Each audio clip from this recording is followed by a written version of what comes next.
Hidden Cave, an ancient discovery, and a journey into the Earth's hidden depths. Welcome to Season 1, Episode 6 of Nonfiction Friday, the series where I share unbelievable stories that really happened. In today's episode, we'll be looking into Will Hunt's underground adventures of the Letuc Cave in France and how he was met with wonder of a hidden archaeological feature.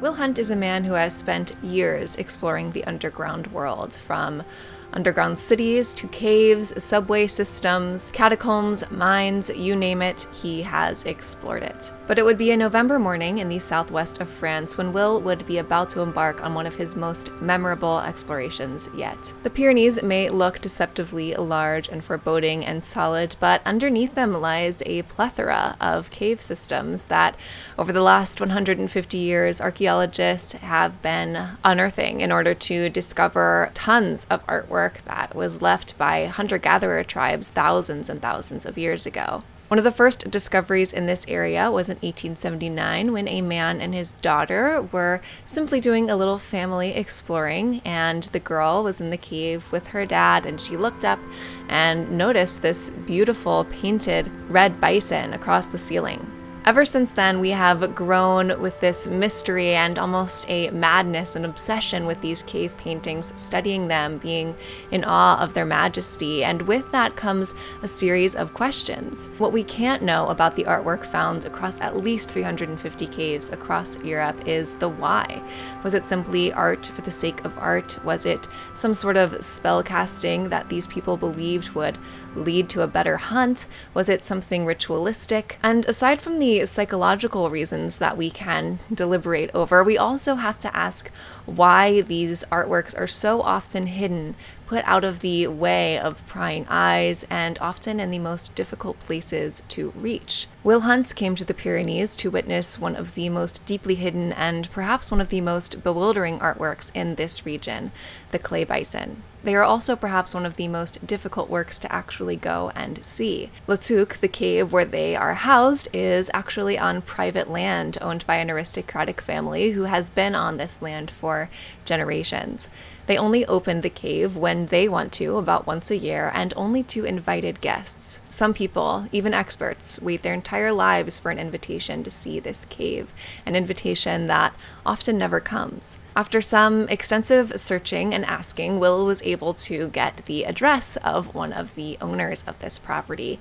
And just on a whim, just because why not ask, he decided to write a letter in the best rudimentary French he could design and sent that off, never really expecting to hear back, just sort of throwing that into the universe and, hoping against hope that he might hear something. And he didn't. He didn't hear anything at all until one day he got an email. It was seemingly out of nowhere, and it came with an instant invitation that if Will could be at a certain place at a certain time, at a certain day, then he might be able to go inside the caves with this very small group that the owner was inviting. Knowing this is an absolute once-in-a-lifetime or less experience, Will was very much eager to join in. So he made his way to the south of France, and as he's trundling along, he slowly comes up to this property with a beautiful chateau, a rustic stone building that contains this aristocratic family's library going back generations, and a small archaeological laboratory. A 76-year-old man comes out of the property to greet him. He has this big, buoyant laugh, perfect aristocratic grace, and perfect French. And he welcomes Will, and though Will doesn't speak really any French and this man doesn't speak any English, they sort of manage to get by and communicate with each other as best they can. Will is led to a locker room full of caving supplies, and he is told that the cave will be 12 degrees Celsius, and he is given these coveralls and rubber boots to wear into their expedition. You may be wondering how this cave was even first discovered, if it is one of the most hidden and most difficult to access caves with cave art in it. And that story in itself is actually pretty fun and interesting. It was discovered in 1912 by the current count's father and his two brothers. These boys in 1912 were simply doing as children do, exploring, having fun, witnessing the world. They decided to take a little rowboat down the Volp River, and that's when they first discovered the entrance to a cave on their property.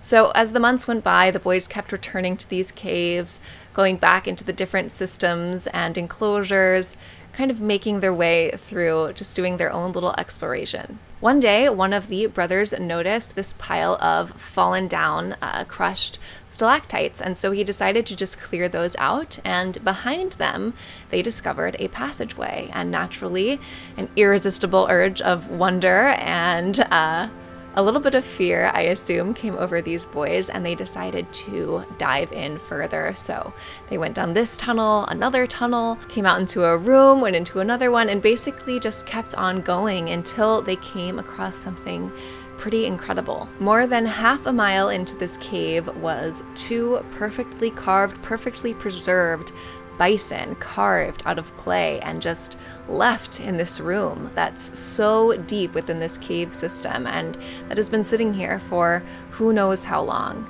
So the boys, of course, reported this to two prominent archaeologists at the time. They came and had a look.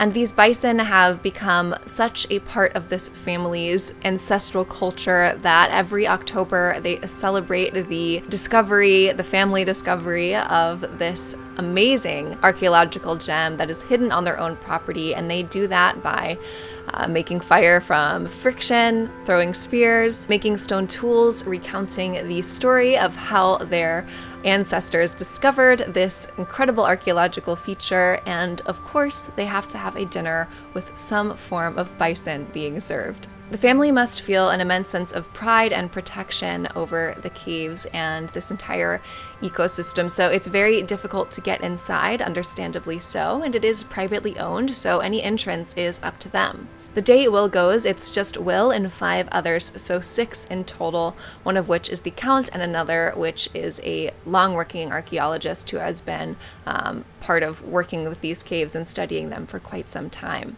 So Will is really one of 4 guests. This once a year or once every so often deep dive into this cave system that so few people have seen. In their coveralls and rubber boots, the 6 are brought into a rowboat and they essentially head down the Volp to find the cave entrance. And as they're going, they are told that unlike most caves and cave systems with artwork, they have not been really touched or excavated as most caves will be. Latuq is mostly as it was. It has been as untouched as possible, which is something really unique. So as they will be going inside these caves, it's important that they put their feet only where the guide puts his feet and do their best never ever to touch the walls and just be as respectful as possible. Usually when archaeological features are found, they are extensively studied, and part of that is often excavating or moving dirt and seeing what's beneath to see what else you can find. So the fact that Latuq is probably as close as you can get to being what it was when it was first created is a really incredible thing. They make their way to the mouth of the cave and they carefully start hiking inside, angling, sliding, stepping as carefully as possible, knowing that the steps they are taking are the same steps that some 14,000 years ago a tribe made themselves. There is even evidence that they are walking this same path. As you go, there is a perfectly preserved single footprint. You can see the curve of the heel, each individual toe, and the arch of the foot. It's an incredible reminder that they are not the first to walk this path and they will not be the last. They come to the place where in 1912 Max had removed that fallen pile of stalactites and the way is very narrow.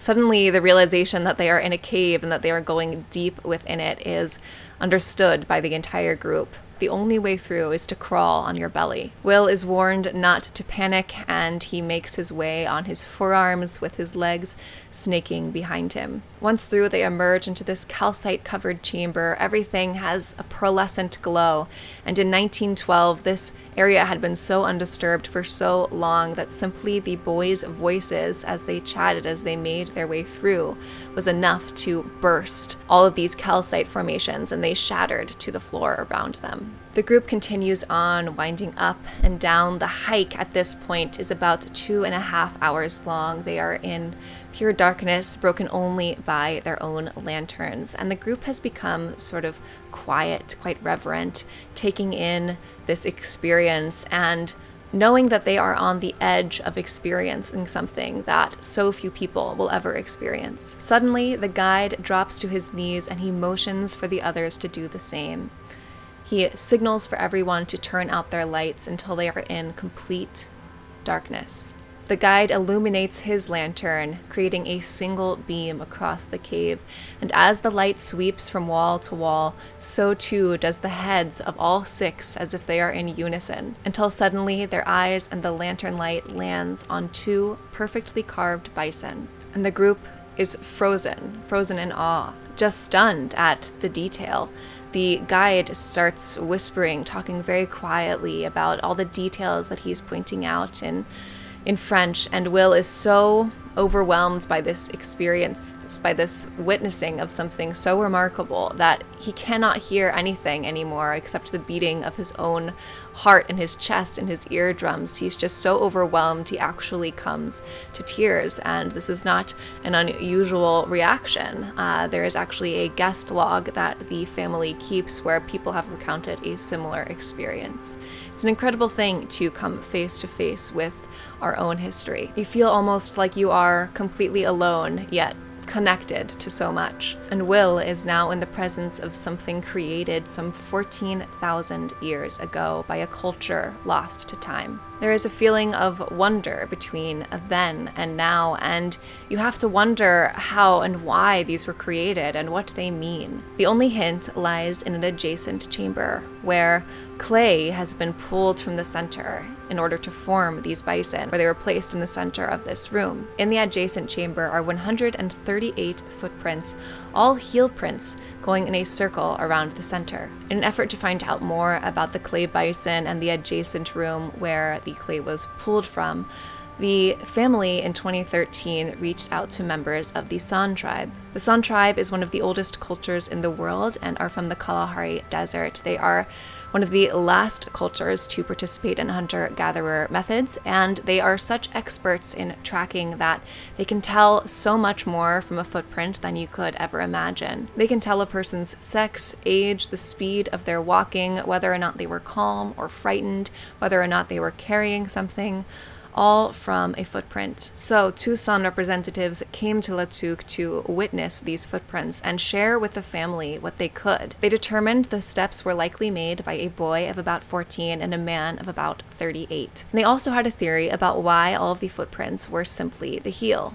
It's likely they were part of some sort of dance or some sort of ritual. And interestingly enough, within the San culture of the Kalahari Desert, there are no secrets because everyone is so adept at tracking that you can tell everyone's footprint like a signature. The only way to walk anonymously is by walking on your heel. So if there is some sort of connection between this tribe and the tribes of 14,000 years ago, and any connection between their cultures and their abilities to track, there's a possibility that this might mean something, some sort of anonymity and some sort of reason for that, whether it be spiritual or ritualistic or something we can never understand. We will never really know, but what we do know is that these 2 sculptures are a miracle of preservation. If they had been placed just a little bit to the right or left, put in a slightly different position, they likely would have been ruined over the years. Instead, they remain pristine all these thousands of years later, invoking a sense of wonder in all who witness them. And if we're lucky, they will remain pristine thousands of years into the future.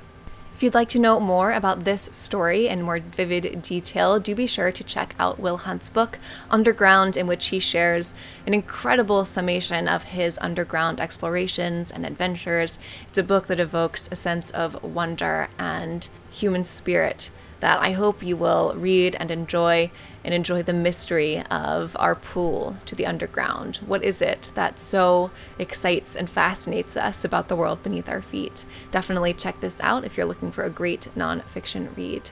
If you liked this episode, give it a thumbs up and tune in next Friday for episode 7. The first season of Nonfiction Friday is experimental. It will be 8 episodes long, so if you do like it, be sure to let me know in the comments so that I can determine if I want to make a season 2. Thanks so much for watching. If you're new here and you haven't subscribed yet, then go ahead, press that subscribe button, and I will see you on the next one. Thanks for watching. Bye, guys.